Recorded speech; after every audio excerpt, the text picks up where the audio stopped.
Nous revoilà. On avait dit 10 minutes, on est dans les temps, hein. On est parfaitement Ouais. dans les temps, étant donné qu'on avait rendu l'antenne à 22h12, Fifi. Voilà, quel timing, Ah, super. on est des gens ponctuels. Ouais. Donc il va falloir qu'on meuble un petit peu avant que ça commence, que le temps qu'ils se préparent, là, ils finissent leur verre d'eau et leur bout de sandwich et ils sont en train de se connecter, là. Du coup, ce qu'on peut dire sur ces deux équipes-là qu'on va cast, ce seront Warp Zone Caen et Warp Zone Rennes. Et je dois t'avouer quelque chose, je les connais. Je connais les deux bars, D'accord. puisque dans mon ancienne vie, je travaillais en cabinet d'avocat et j'ai pu les avoir dans mon cabinet et les suivre l'évolution des Warp Zones et la création des Warp Zone D'accord. Rennes et Warp Zone Caen. Donc je les connais personnellement, les dirigeants de ces deux bars. Comme ça, on le dit tout de suite, comme ça, tu vois, on casse Ok. le conflit d'intérêts, c'est bon, tout est révélé. Voilà, mais ce qui est bien, c'est que du coup, comme tu connais les gérants des deux bars, finalement, il n'y a pas de conflit d'intérêt, étant donné que tu es pour les deux équipes, Bah oui, en finalement. fait, je ne peux pas en choisir Voilà. une, c'est ça qui est un petit peu délicat. Je n'aurais pas de préférence.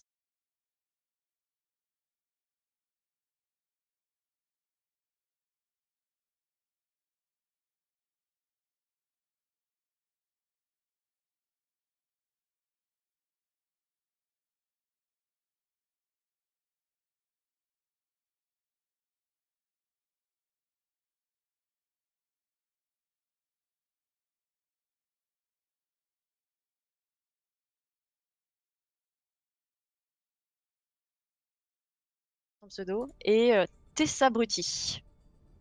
Donc on a bien deux femmes de chaque côté. Voilà, On donc a on respecte l'objectif de cette soirée tout Wix, à fait, finalement. tout à fait. Et pour Rennes, il y a aussi en remplaçant, il y aura aussi une femme. Donc on ne sait pas si c'est elle qui va jouer ou pas. Oui, non, ce sera bien. Donc c'est Mélo disponible qui jouera côté Rennes. D'accord. Et voilà.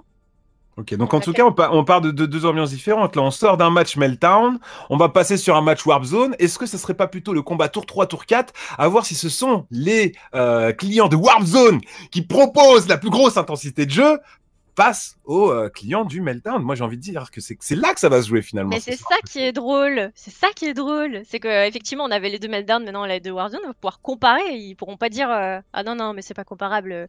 On verra bien un petit peu comment se comportent les équipes et si on a le même niveau de jeu ou pas. Il me semble que au Warzone Camp, en regardant les fiches, on a peut-être un niveau qui est un peu plus inférieur.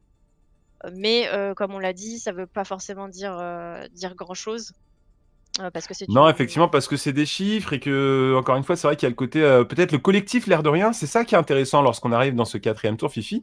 C'est Oui, qu'on est face à des équipes qui commencent à se solidifier. Le ciment commence à prendre, j'ai envie de dire. Et je pense que les shot callers commencent à prendre leur place de shot caller, tout simplement, à donner leurs indications. Et que chacun doit peut-être commencer à trouver sa place. Voilà, savoir comment est-ce qu'on joue, comment est-ce que se positionne l'autre, comment est-ce qu'on va attaquer, comment est-ce qu'on va défendre. Et ouais, sur ce quatrième tour qui va se dérouler dans la map de Dorado, ça peut être extrêmement oui. intéressant. Par contre, comme ils ont fait une petite pause, est-ce que tu penses pas que ça peut casser aussi le dynamisme de l'équipe et on repart un petit peu de zéro parce que quand on fait une pause, en général, c'est pas toujours bénéfique, on va dire, Alors, il pour peut y la avoir suite. deux choses. Ça peut effectivement casser la dynamique. S'ils étaient dans la bonne dynamique, Ouais, s'ils n'étaient pas dans la bonne dynamique, ils peuvent reprendre la bonne dynamique maintenant. Et ce qui est intéressant, c'est peut-être qu'ils n'ont pas eu le temps de parler forcément entre le tour 1 et le tour 2, le tour 2 et le tour 3.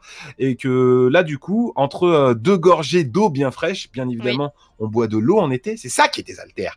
Même si on sait qu'il y a quelques consos dans les bars, voilà, bien évidemment, mais il y a des softs. Donc, oui. ils ont peut-être pris le temps autour d'un soda, voilà, Hmm. autour d'un soda, de se dire, ok, là la prochaine map c'est Dorado, ok, voilà comment est-ce qu'on va l'attaquer, voilà comment est-ce qu'on va la défendre, on va plutôt jouer sur les hauteurs, on va plutôt jouer une compo GOAT, on va plutôt partir sur de la 2-2-2. Donc je pense qu'effectivement, peut-être qu'il y a un plan d'action, un plan d'attaque qui pourra déjà être mis en place sur ce quatrième tour et on va peut-être voir un step-up en termes de stratégie et de plan d'action justement sur ce tour qui opposera donc l'équipe Warp Zone de Caen contre celle de Rennes. Oui, alors Warp Zone Camp, le nom de l'équipe, c'est Warp Zone Camp. Ils sont pas allés chercher bien loin. Je pense qu'ils étaient à court d'idées. Et côté Rennes, c'est les Hermines, parce que l'Hermine, c'est l'emblème de la Bretagne. Donc voilà. D'accord. D'accord. Et d'ailleurs, ils m'ont demandé de faire un petit cœur, voilà, cœur Warp Zone. Je ne dis pas que Warp Zone Camp ou Rennes, on s'en fout, mais petit cœur que je ferai tout à l'heure Voilà. Mais du coup, donc je suis perdue. Dorado, voilà, c'est ça que je voulais dire. Dorado. Que penses-tu de cette map? Moi, j'aime beaucoup. Moi, c'est une map aussi que j'apprécie. Il faut dire que de toute manière, dans Overwatch, souvent les joueurs ont tendance à préférer les maps de type hybride et escorte que les Mm. maps un peu plus statiques que KOTH et 2CP. Après, moi, ma favorite, c'est les KOTH, mais bon, on va dire Ouais. que des fois, je peux être un petit peu la petite exception. Mais j'aime bien quand, voilà, on se tape tous sur la gueule au milieu. Voilà, là, c'est le banquet d'Astérix. J'ai envie de dire que je retrouve dans cette ambiance en Ouais, je milieu suis de assez map. comme toi aussi, ouais. Mais c'est vrai que la map de Dorado, c'est une map que j'aime bien. C'est une map qui a une belle histoire, qui a une belle architecture et qui dispose aussi d'une belle verticalité. Mm. Et les 3 points sont vraiment différents. Notamment, on peut par exemple essayer de commencer en jouant beaucoup sur les hauteurs, en allant chercher par exemple de la pharmacie qui peut être très intéressante en attaque. Lorsqu'on arrive sur le dernier point, on est beaucoup plus enfermé, on a moins de hauteur sous plafond, forcément parce que déjà de base il y a un plafond. Du coup, on va avoir tendance à modifier ses compos. Et c'est ça qui est intéressant, c'est l'intelligence de jeu qui peut se développer sur cette map de Dorado et la capacité des deux équipes à s'adapter non seulement à la map, mais également à la composition de l'équipe adverse. Et c'est ça qui va être intéressant ce soir. Bah, le début de map Dorado, là, le petit passage, le coin, je sais pas trop comment on appelle cette zone-là, mais dès la sortie du spawn, le coin et puis passer sous le pont, là, sur l'espèce Oui, d'arche. oui, oui, sous la Celui-là est chope, assez, ouais. ouais, c'est hyper, il peut être hyper compliqué. Comme, Mhm. je trouve que c'est un des moments peut-être les plus Bah, compliqués. avant la Quand fin tu du commences premier pas. point, en tout cas, effectivement, c'est l'endroit clutch un petit peu. C'est souvent là que ça bloque. Voilà, Mm, quand il y a un caillot, quand il y a un bouchon dans le trafic, c'est là mm, qu'il se fait. C'est un peu le bouchon de périphérique mm, de Dorado. Il se trouve ici, effectivement. mm. Et toi, tu jouerais quoi du coup sur cette map si tu devais jouer? Bah alors, si je jouais à l'ancienne, j'ai envie de te dire, en vieux con que je suis, Mm, voilà, la GOAT, ça marche partout. ouais. Donc Alors la sache GOAT, que ça sur peut le être très très Discord, fort. ils ont essayé de s'arranger entre équipes en disant, écoutez les gars, on fait pas de GOAT, ok? Parce que justement, c'est une Sauf que, compo qui est la ouais, sauf mauvaise. que t'en as certains qui ont dit, ouais, on verra. Il y en a qui n'ont pas répondu, donc je D'accord. suis pas sûre que ce pacte soit suivi d'effet, quoi. Ah voilà, il n'a pas forcément été Non. signé en tout cas d'un commun accord. Mais c'est vrai que la GOAT, c'est une compo qui reste très intéressante. Mais je sais que moi-même dans mon équipe, voilà, j'ai des irréductibles qui n'ont pas envie de la lâcher cette compo parce que c'est une compo qu'ils ont appris à jouer, qu'ils ont appris à apprécier. J'ai envie de dire que maintenant ils jouent plus à Overwatch. C'est des Mm. gars qui jouent à Overgoat. C'est Mm. genre c'est Overgoat, on fait que de la GOAT. Donc je trouve ça intéressant quand même de remettre la place de DPS à son rôle, de revoir du Hitscan justement, de revoir de la Widow. Tu en parlais Oui. sur le Mm. tour 3 notamment. Donc de revoir de la Widow, de revoir du Enzo, potentiellement d'aller revoir de la Tracer. La Sombra, on la sortait déjà parce qu'on pouvait avoir de la Cyber Goat. Donc Sombra pouvait s'inclure dans une compo de type Goat. Et comme c'est mon pic de cœur, forcément, moi j'en étais très content. Mais de donner sa place à H, de revoir du Soldier, voilà, je trouve que c'est important de permettre aussi au DPS, moi étant Hitscan aujourd'hui, de me laisser jouer autre chose que de la Zarya ou voire de la Brigitte. Oui. Voilà, Oui. même si encore une fois, c'est pas des pics que je dénigre, c'est des pics que je trouve intéressants. Mais moi, j'aime aussi viser, et c'est vrai que quand j'étais amené à jouer Brigitte, c'était pas la visée le point fort qu'on me demandait Oui. en tout cas de travailler. Donc je trouve ça bien de remettre de la variété en tout cas dans les choix de pics, les choix de personnages que l'on peut incarner dans Overwatch, parce que c'est ça la richesse d'un champion shooter. On est à presque 30 champions aujourd'hui dans Overwatch. Il faut que les 30 champions soient jouables. Si on ne peut pick que 10 persos et que les autres finalement ne sont pas optis, c'est un petit peu dommage. Ouais, mais c'est vrai que moi je t'avoue que j'ai tendance à stick à un perso, deux, trois. Et Toi, t'es une parce que OTP quoi. tant que ça marche, tant que j'y arrive, je continue. Mais c'est vrai que je perds peut-être un peu des informations et je perds en diversité à ne pas tenter d'autres. Mais comme j'aime bien jouer en ranked, tu vois, moi j'aime bien le T'es un peu challenge. obligé de te spécialiser, Je effectivement. me Tu peux dis, pas ouais. non plus tout jouer. Mais bon, on pourrait faire tout à fait des parties rapides et tester d'autres personnages. Hein, Ou sinon, il y a le héros mystère en mode arcade, tu vois. Oui, Moi, j'en ai fait ouais. beaucoup avec Vorlon, que Lita connaît très bien, que tu connais peut-être également. Et j'ai fait beaucoup d'héros mystères avec lui et ça m'a permis de me découvrir parfois des passions sur certains personnages. En tout cas, il me semble que les deux équipes sont dans les starting blocks et que nous sommes prêts à partir direction Dorado. Ah oui, c'est effectivement. J'avais oublié que je faisais également l'administration du match. Ah voilà, oui, je suis un si homme tu lances pas à la plusieurs partie, casquettes ce soir. Hein. Effectivement. Mais là, c'est On aurait pu parti attendre. en direction de Dorado, effectivement. Donc, l'équipe qui défendra en premier, ce sera donc l'équipe de Caen, qui se retrouvera donc en bleu. Et l'équipe attaquante sera l'équipe de Rennes. D'ici 30 secondes, nous devrions avoir les premières compos qui se dessineront. Donc on supporte Cannes, j'ai l'impression, Régie. Attention, est-ce qu'il y a des pots de vin là qui sont passés là? Attention, est-ce qu'il y a des pots de vin? Oui, Caen. Parce qu'attention, on a Cannes et on a Caen. Mais du coup, est-ce qu'on dit Canet pour Caen? Ah oui. D'accord, ok. Bah, peut-être parce que vous êtes ville jumelée, je ne sais pas. En tout cas, je supporte les deux équipes. Moi, ce soir, j'ai envie de dire, moi, je ne supporte pas les équipes, je supporte les joueurs et je Oui. supporte le beau jeu. Et j'ai envie qu'il y ait du beau jeu ce soir sur cette map de Dorado. Une map qu'en plus Fifi adore. Donc, j'ai Oui. envie qu'ils vont nous proposer de belles choses ce soir. Moi, je voudrais des pics fun, là, des pics un petit peu qu'on voit pas souvent.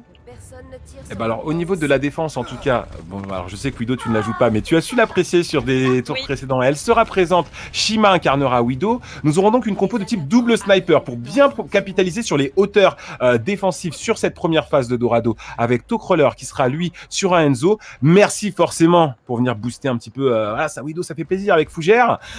Captain Jack sera sur son Zenyatta et en tank, nous aurons Idol sur son Orisa et Tessa Brutti sur sa Diva. Oui, et en attaque, du coup.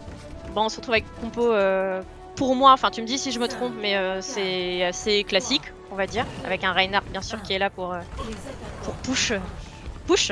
Le Zenyatta, j'ai peur que ici, sur le premier point, il soit pas hyper efficace en termes de heal, etc. À part peut-être pour push avec sa trans. C'est sa capacité offensive en fait. C'est-à-dire que l'air de rien, la Discord, une cible qui est Discord, si le focus est bien placé, ça tombe extrêmement vite. Mais il faut donc c'est là communiquer, l'intérêt qu'il faut bien communiquer, effectivement. C'est là qui est la clé. D'ailleurs, Captain Jack, tu disais, le pauvre Zenyatta, qui est le premier à tomber, accompagné d'Edol également. Donc pour l'instant, une attaque qui fonctionne bien. Hein. Ouais, ça pousse et puis en plus ils ont pris, là ils sont derrière eux, donc c'est un peu compliqué. Ils sont séparés en plus en deux groupes. Ah, voilà, effectivement, ils ont du mal à se repositionner. Voilà, ils drop tous ensemble. Effectivement, ça c'est enfin plus intéressant. La défense aurait pu mieux s'organiser, hein, notamment capitaliser sur Tessa Brutti et sa Diva, qui grâce à ses boosters pouvaient aller contester le payload au sol, puis remonter grâce au booster du mecha de Diva. Mais finalement, on a réussi à repousser un petit peu à l'arraché, j'ai envie de dire, cette envolée que prenait l'attaque. Et pour l'instant, la défense reste en place. Des ressources commencent à être capitalisées. Du côté de la défense, on a un dragon et une Valkyrie qui sont déjà disponibles. Là où du côté de l'attaque, on continue à faire grimper les ressources pour l'instant. On a le Reaper qui va venir essayer de choper un peu, choper une cible derrière, qui va venir chercher le Enzo. Mais Shima qui fait un beau taf, hein, effectivement, tu disais un Zenyatta difficile pour lui, bah je sais pas si tu lui as porté la poisse, mais on a deux Zenyatta qui tombent tour à tour, donc apparemment j'ai l'impression que tu as fait un petit peu de maraboutisme autour des Zenyatta ce soir. Je suis désolée pour ces deux équipes, je suis désolée. En tout cas, l'avantage semble aller à l'attaque pour l'instant, le pelote qui continue à avancer, on a plus de 2 minutes de time. Reinhardt qui a quand même réussi à écraser, malgré le petit fil qu'il a retenu pendant quelques secondes. Attention, l'ulti de Vadek, le visor du soldier qui va aller prendre Tocrawler, qui continue à mettre de la pression, il prend également Merci et Idol qui tombe à son tour. Je pense que le payload va être validé. Je suis pour le coup, par contre, moins sûr de la pertinence d'un Reaper dans la composition offensive. Oui, pour l'instant, on n'a pas vu, il n'a pas trop fait la différence. Voilà, c'est au moment, en fait, voilà, c'est au moment où on dit ça, forcément, qu'il va prendre le pic sur non, mais est-ce que ça Diva. valait vraiment le coup là de rush sur le non, payload clairement comme ça, parce que maintenant effectivement le point était de toute manière concédé, donc là les parties elle s'est sacrifiée. En plus du coup elle a un bad spawn, heureusement que l'air de rien Diva ça peut revenir assez rapidement grâce à ses turbo-projecteurs, turbo-réacteurs, mais c'est vrai que là elle s'est donnée un petit peu bêtement. Oui. La défense là. Tout à fait, je suis tout à fait d'accord avec toi. En tout cas, on essaie de capitaliser, on le voit très bien sur les hauteurs du côté de la défense, avec ce duo, encore une fois, de sniper incarné par Shima et Tocrawler qui sont en hauteur. On a le dragon qui peut être lâché à tout moment, mais c'est bien d'être sur les hauteurs, mais des fois, il faut aller contester également le payload, parce que sinon, le payload avance et avance. Et là, pour l'instant, c'est ce qui se passe pour l'attaque du tour. L'attaque de Rennes. On va venir raise l'Orisa pour venir aider à défendre ce point. On a le Reaper qui effectivement, bah alors là il a fait un peu YOLO là. Hein, Ah là il a fait le triple YOLO là. Là il a même pas vécu une seule fois, il a même pas vécu une fois, j'ai envie de dire. Ouais, il a pensé un peu perso quand même, hein, parce que le payload était seul. C'était pas le moment de venir faire le fifou quoi. Ouais c'est ça, là dommage aussi hein, le visor de Vadek hein, qui vient d'être lâché malheureusement un petit peu à la one again. Joli KD par contre proposé par Château, mais belle transcendance de Captain Jack l'air de rien qui fait la différence, et Justice qui rend la réponse avec lui également sa transcendance, et le payload qui est validé sur le deuxième checkpoint. 4 minutes de time bank, c'est très confortable, Fifi. Oui, ah oui, c'est très confortable. Là, je pense que ils sont bien partis. Il faudrait effectivement que peut-être la défense se rassemble un peu. Et j'ai l'impression qu'ils partent un petit peu seuls ou par petits groupes. Ouais, effectivement, c'est ça. En fait, c'est ce qu'on appelle le phénomène de snowball. C'est-à-dire que plutôt que de se regrouper, comme tu le dis, ils se donnent un petit peu les uns après les autres. Et forcément, bah, quand on est deux et qu'on vient s'écraser contre une attaque de 5 ou 6 joueurs, on perd. Et ça ne passe pas bien. Donc on espère effectivement que la défense va pouvoir se réorganiser. Encore 3 minutes 30 de time bank. On peut encore tenir le point si on se resynchronise, j'ai envie de dire. Oui, mais là, la position, qu'est-ce que t'en penses? Elle est assez avancée. Elle est assez avancée, on a le bouclier qui peut être avantageux avec Edol. Après c'est vrai qu'ils n'ont pas forcément de belles lignes de vue pour les deux snipers qui sont présents du côté de cette équipe de Moi j'ai un peu peur pour la Merci là, qui court devant le shield. Alors à voir comment elle est protégée et comment elle sait gérer son dash également. Le dragon qui est lâché. Ils vont venir choper par derrière, sur le flanc. Bah c'est vrai que là la défense commence à peut-être un petit peu se split, notamment le Enzo qui est un petit peu solo mais qui fait le taf, qui est parti prendre notamment le Reaper, Edol qui contre également la Ana d'Isalen. Donc finalement même si c'est ma foi un petit peu fouillis, j'ai envie de dire, mais gentiment fouillis, ça fonctionne. Donc tant que ça fonctionne, j'ai envie de dire pourquoi changer une recette qui marche. Ah oui, il n'y a pas de recette miracle, il faut que ça fonctionne et on peut pas critiquer ce qu'ils font tant que ça marche. Voilà, c'est ça. Mais je pense qu'en fait, pour les deux équipes, c'est un petit peu compliqué. On le rappelle, ce sont des équipes qui ont été formées pour ce petit tournoi très convivial. Donc, ce ne sont pas forcément exactement des joueurs qui n'ont pas l'habitude de jouer ensemble. Et ça, on le ressent forcément des deux côtés. Et ils doivent à chaque fois, du coup, à la fois s'adapter à leurs adversaires, mais également s'adapter à leurs coéquipiers. Oui. Et c'est ce qui rend toute la complexité et parfois les zones de flou que l'on peut constater ce soir. Oui, et le pic de snipe, je dirais comme ça, qu'est-ce que t'en penses aussi? Est-ce que là, c'est pas... Est-ce qu'on n'aurait pas besoin d'avoir une force de frappe, un DPS un peu plus à l'attaque que... sur la double snipe. Alors une double snipe bien gérée, c'est efficace, je serais tenté de te dire presque partout. Malheureusement, quand on joue sniper et qu'on se fait prendre par un Zenyatta, c'est un petit peu problématique. Mais c'est vrai que les lignes de vue sont moins intéressantes sur cette dernière partie. Bon, après, apparemment, comme tu le disais, normalement, on n'est pas censé sortir de la GOAT lors de cette compétition. Mais sinon, ce point-là, on le défend en GOAT, ça n'avance pas, Voilà, mais effectivement, peut-être aller chercher peut-être un peu plus de spread damage, sinon l'éclosion mortelle d'Izius qui fait le travail, l'air de rien. Il prend 4 pics, il l'a réussi, avec son ulti. Il le voulait depuis tout à l'heure, il le voulait. C'était un joueur de POTG, il voulait son POTG, il l'a peut-être récupéré, effectivement, et pour le coup c'est bien joué, ça débloque la situation, on passe le dernier choke, on entame le dernier corner, et on aura je pense encore à minimum un dernier fight, et avec des pics de contest qui ont été pris, on voit notamment Shima qui vient de basculer sur un Doomfist, ça peut être intéressant d'aller chercher vraiment des vrais pics de contest là. Oui, et qui fait bien le travail là, de retenue.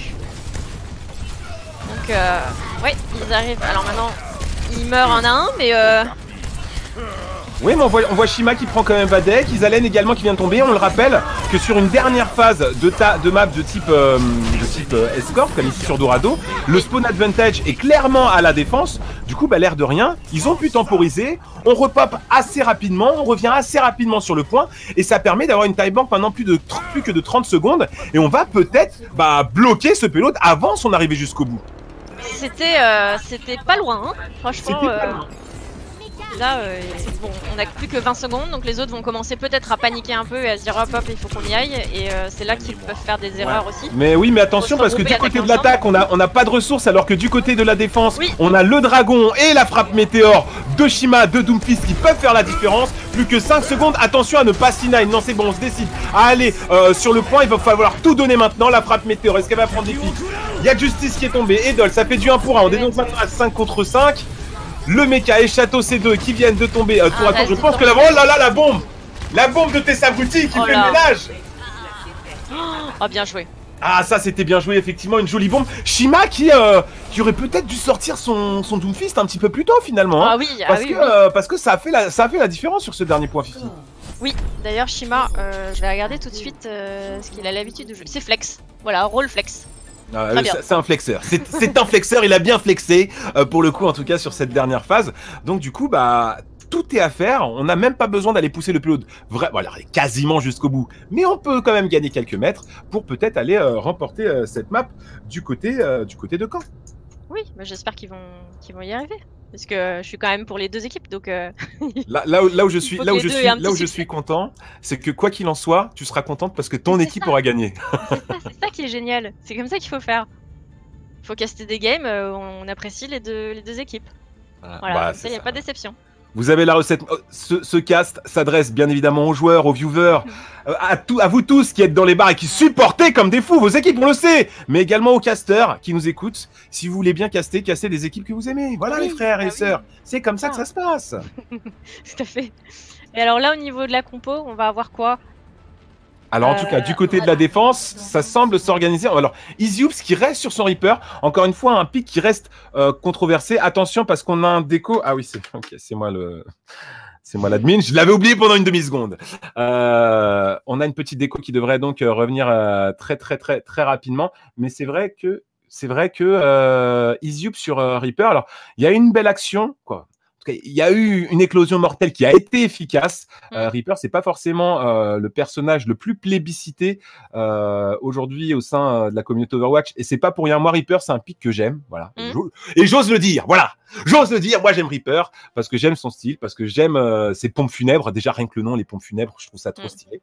Mais c'est vrai que c'est un personnage qui manque d'efficacité, qui est pas très mobile, qui certes peut avoir un peu de sustain sur les gros tanks parce qu'il a du vol de vie, mais qui est lent, qui a une grosse hitbox. Bref, si on veut flanquer, il peut y a faire mieux. la différence quand même. Ça peut faire la différence, mais il faut réussir à créer la surprise et c'est pas toujours évident. Il a réussi en tout cas à débloquer la situation ou à presque débloquer la situation parce que finalement le payload n'est pas allé jusqu'au bout, mais à débloquer le choke juste avant ce dernier checkpoint.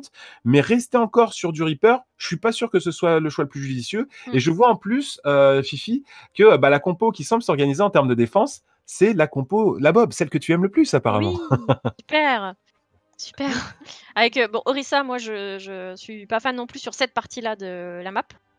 D'accord. Parce que je sais pas si vraiment, parce que si on met du gros dégât, elle servira pas à grand chose. Enfin, en tout cas, son shield tiendra pas longtemps. Mais après sur le bastion, moi je t'ai dit, je suis pas fan.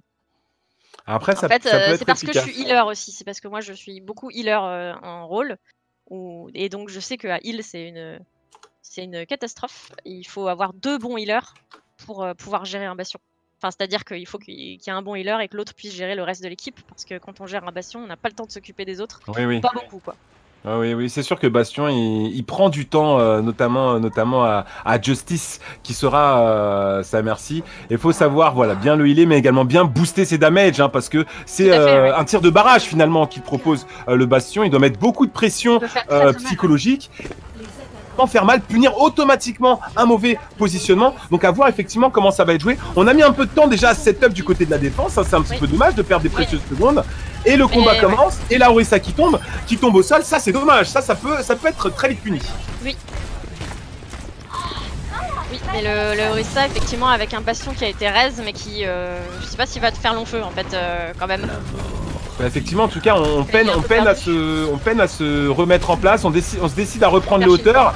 Mais attention, un bastion qui n'est pas protégé au moment où il se set up, c'est un bastion qui est mort. Tout à fait. Lui a envoyé la roquette bien placée en plein dans la tête. Et le payload avance, ma foi, fort vite. Orisa vs Orisa. Orisa vs Diva. Orisa qui tient bon encore, mais... Joli move de Shima, la Widow qui prend 2 pics hein, avec sa Widow. Ça c'est plutôt bien joué pour l'attaque. Effectivement, en tout cas, on sent que le tempo, le rythme de jeu est imposé par l'équipe de camp pour l'instant. Et on a une Pharah qui vient agacer un petit peu par le dessus. Ah bah ça, Pharah contre une Bob de toute manière, c'est extrêmement efficace, accompagné par Fougère, sa petite merci des familles. Effectivement, un payload qui a très vite avancé, plus de 5 minutes de time bank au moment où on valide le premier checkpoint. Ça se passe bien du côté de Caen. On va peut-être pouvoir faire plaisir à Lita, surtout qu'on a énormément de ressources du côté de l'attaque. Toutes les ultis sont disponibles. Oui, et du coup on n'a plus de bastion de l'autre côté. C'est fini, on a abandonné le bastion. Effectivement, on a abandonné le bastion au profit d'un Junkrat. À voir. La bombe. Avec la Pharah, ça risque de faire un peu mal. Quand même pour le Junk. Bah effectivement, Pharah va avoir l'avantage d'être plus précise effectivement dans les dégâts qu'elle va pouvoir proposer. Et la hauteur, encore une fois, on est sur une map sur laquelle on a beaucoup de verticalité. C'est quand même dommage de partir sur une compo composé exclusivement de personnages qui ne peuvent pas bénéficier, j'ai envie de dire, de cette verticalité. C'est peut-être ce qui fait défaut là pour l'instant à cette équipe de Rennes, à cette équipe qui défend là, qui est en rouge. Donc. Ouais. On a la Shima qui s'est fait avoir par derrière, par Lizen, qui a sa ligne. Ah, Lizen là effectivement qui essaye d'avoir sa ligne de vue, le drone qui est lâché par le Baptiste au niveau du payload très vite descendu bien évidemment le drone. Ils retiennent bien le payload quand même. Ouais effectivement, des ultis qui sont cramés. Ça avance de nouveau parce qu'on est obligé de reculer. Attention, deux ultis qui sont lâchés par les deux supports. Le Baptiste qui tombe sous les roquettes de Toa Crawler qui a fait un beau boulot juste après le lâchage du feed et le balsouillon du barrage amplificateur. Les très vite puni. Là, décidément, une attaque qui se fonctionne bien, même si elle est effectivement un peu bloquée devant ce gros bâtiment. Alors là, on a eu un déluge de la justice, effectivement, Ouest. Ouais. C'est dommage. En tout cas, un déluge de la justice qui a été lâché à l'ouest et malheureusement, ça n'aura pas porté ses fruits. Donc, apparemment, on se repositionne en tout cas du côté de cette défense, alors que l'attaque semblait. Quand même sur le Shima. Ça fait plusieurs duos là, plusieurs duels qui finissent en faveur de Lizen.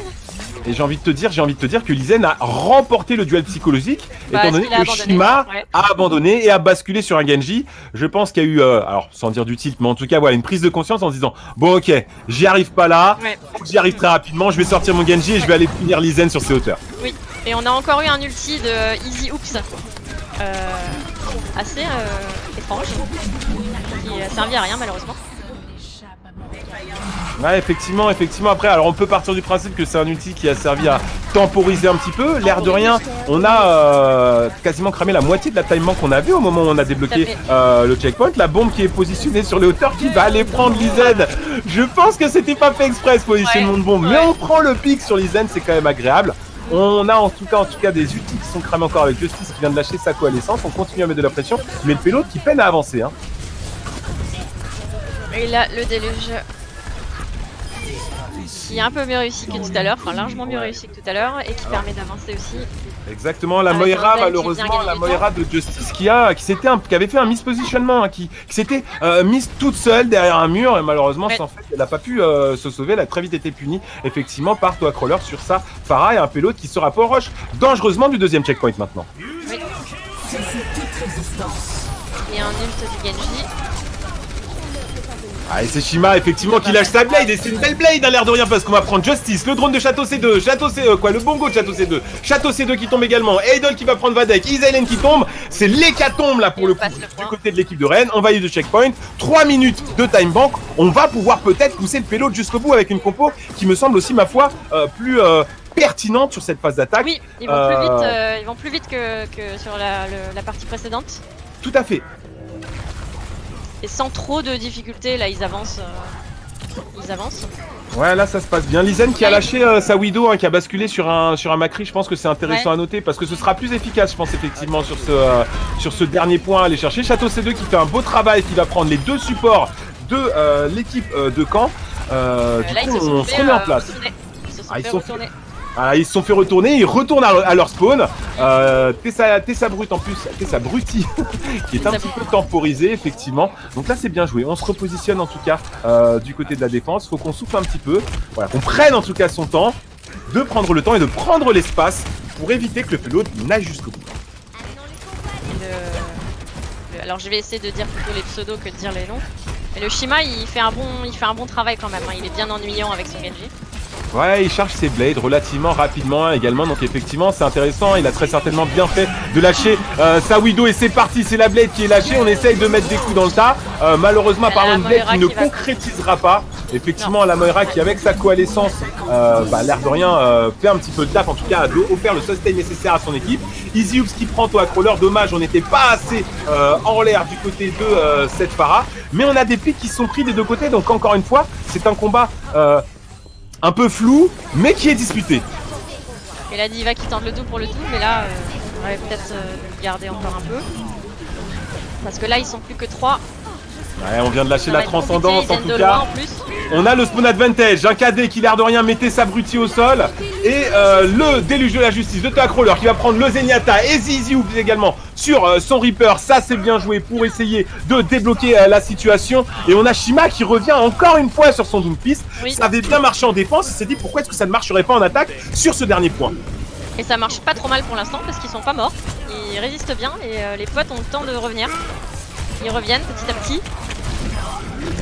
Ouais, on prend des pics et on a Lizen qui vient de tomber, notamment avec une grosse patate, effectivement. Un Shima qui propose une belle mobilité sur son Doomfist. Desabruti qui est parti prendre Lizen. Attention à l'ulti de... qui fait son petit ulti. Mais qui est vite puni par Toa Crawler. Oui. L'air de rien, ça fait le taf. Mais encore une fois, on a un spawn advantage à la défense qui leur permet, l'air de rien, de rester en place. Moins de 30 secondes de time bank. Rien n'est joué et tout va se jouer dans ces 20 dernières secondes maintenant. Oui.